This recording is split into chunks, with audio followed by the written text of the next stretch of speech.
Iya, di kawas wele. Timun cabe di bukit gunung Swele.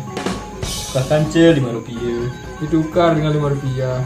Mun side wasuke. Kalau Anda sudah suka, Nek kire dari lamaran ke. ayo berapa jadi lamaran kita. Sampai lagi.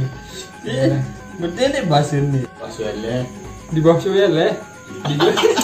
Di bawah Swele. Ya, bener di gawah. Parat dia macam. Kedua potlot. Buat gambar menggunakan pensil. Cemuh lalu cari lukisan. Senang sekali lukisannya jadi. Saparan tiap moson. Jangan kita rasa apa nih? jangan kira saya tidak berjodoh, tidak menikah mosot. Ben. Bukan miskin. Jodoh sino dengan Tuhan. Jodoh itu dari Tuhan lah. Kenapa kadang baca bro jadi pakai? Karena sih karena yurim tajam. Bau paku le sedin Allah. Ngambil daun paku di pinggir sungai. Jadi kandok mangan tengah hari. Dijadikan lauk makan siang. Pacu-pacu pada sekolah. Rajin-rajin bersekolah. Jadi bekal. Aneh asli.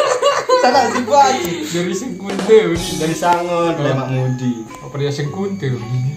Dia kan dari bekalan tuh. Jadi bekal aku. Jadi bekal kita besok di kemudian hari. Mantap. Aneh, ada 5 baru. Coba kamu. Ada 5 buah kedondong. Ada 5 buah. Ada 5 buah kedondong. Aku lalu beli tembaga. Saya pergi membeli tembaga. Kengadu ngelim parang. Digunakan untuk mengelim parang. Memele tambah surga. Kalau mau masuk surga, Pacu-pacu ngaji sembahyang. rajin-rajin mengaji dan sholat. Tak 5 buah kedondong. Ada 5 buah kedondong. Ada 2 buah sembaga. Ada 2 buah jeruk manis. Jadi kanak dan dia kesombong. Jadi anak jangan kita sombong. Dunia akhirat dosa. Dunia akhirat kita berdosa. Dunia akhirat berdosa. Berantem tuh. Nukingan karena dunia akhirat berdosa. Nih timun nah timun. Timun.